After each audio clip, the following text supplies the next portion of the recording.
So yeah, welcome to this review of the AMX 1375 Tier 7 light tank. I finally managed to 3-mark it today after I don't know how many games. Basically been doing this for a bit over 1 week, maybe 2 weeks even. So how is it? Is it a good light tank? Is it a good Tier 7 light tank? How does it compare to the other light tanks, and how does it fare in the new light tank matchmaking system? That is some of the questions we will look into, and I'll show you a replay that shows how it's doing in a Tier 7 game. So over to its stats. This is the setup that I run. I run optics, vents and word stabs. I could have run food, but I think that it's the reload of the clip is quite fast anyways, so I prefer to have the safety of the automatic fire extinguisher.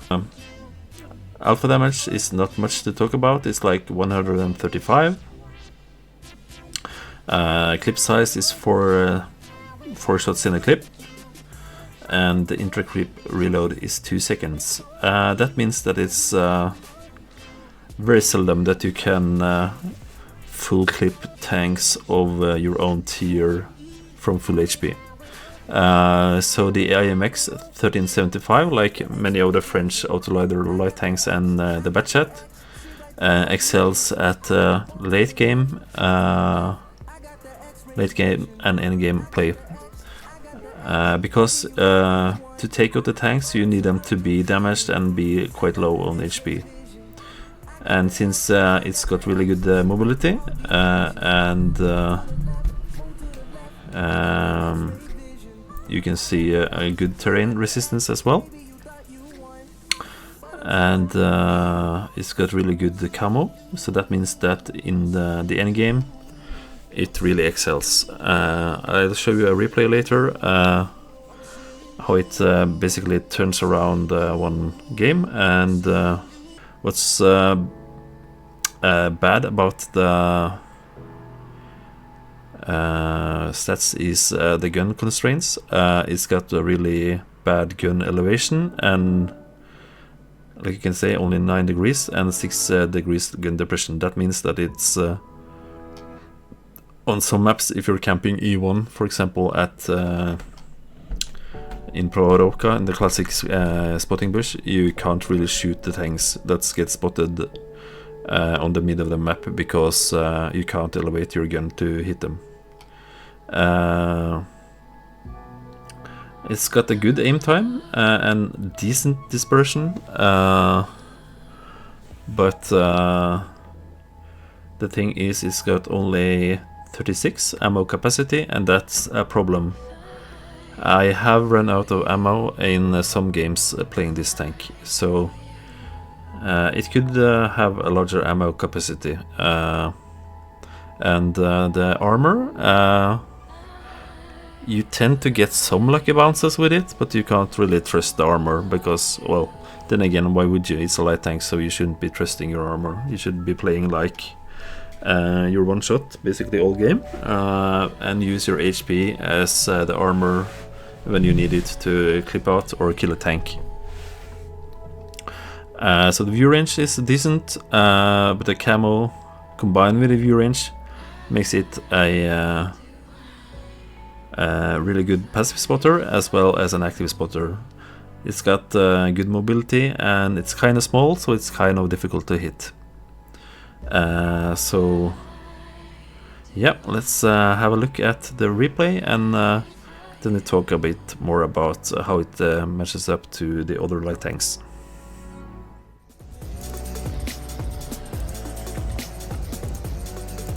Let's move on to the next.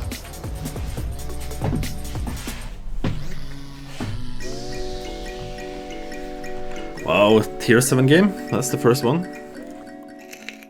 today. And as you can see, we're getting a tier 7 game. And we have on our team another light tank in the M7. The enemy team has got an AMX 1375 as well. Some heavy tanks, some tier 6 and tier 5 TDs, 2 RTs, and Leopard. So at the beginning here is basically standard light tank play on Muruwanka. I move up to the bush in E6 or 7 to spot the tanks going into forest. As you can see, I will spot some tanks here. I spot the IS and the VK, and the Leopard as well. See, I'm still not spotted here. I shoot and remain unspotted for a while. I take out the Leopard and puts one shot into the IS. And still, I am not spotted, but I am spotting those tanks. So this shows the good camo and the lethal combination between the camo and the view range. I bounce the first shot on the IS, put one into him, RT hits him, and hits 2 more shots into him. Still, I haven't been spotted, and I have shot 8 shells and done close to 900 damage and 400 spotting damage. So I positioned myself a bit further up and take out the IS, and finally I get spotted 1.5 minutes into the game after dealing 1200 damage and 400 spotting damage. So this position is nice as well to get flanking shots into the guys pushing up on cap. Since I am kind of isolated here, I want to move closer to my teammates. I want to flank them and push this side because I'm fearing that they have more tanks on the forest side and will be able to win that. So I noticed that the KV-1 is alone on the backside of this little ridge, so I am moving in with the intention of flanking and possibly clipping him out. As I go around the corner, I spot several TDs and some other tanks, and the KV-1 has moved up into a position that makes it very dangerous for me to clip him.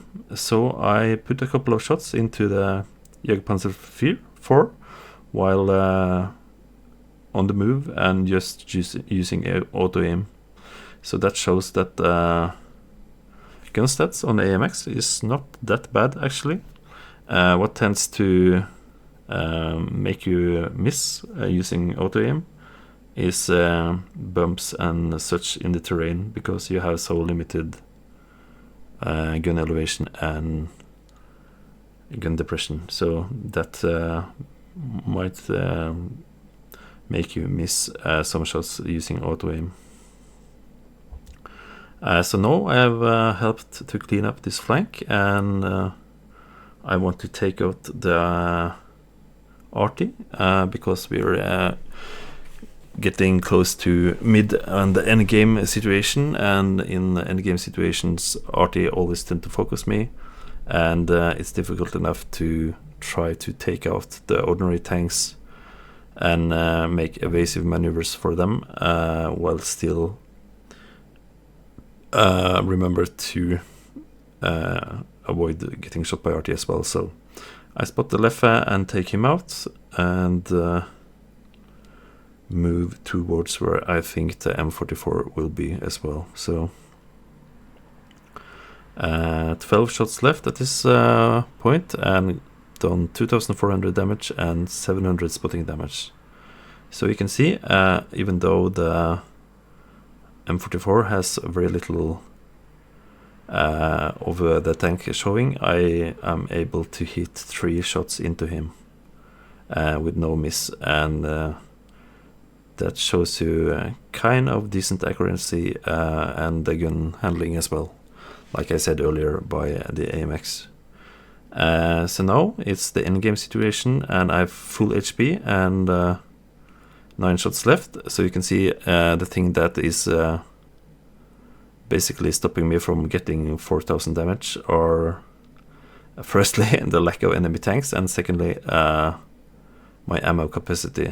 In this game I end up with 1 shot, 1 shell left, so he can't really do much about me there.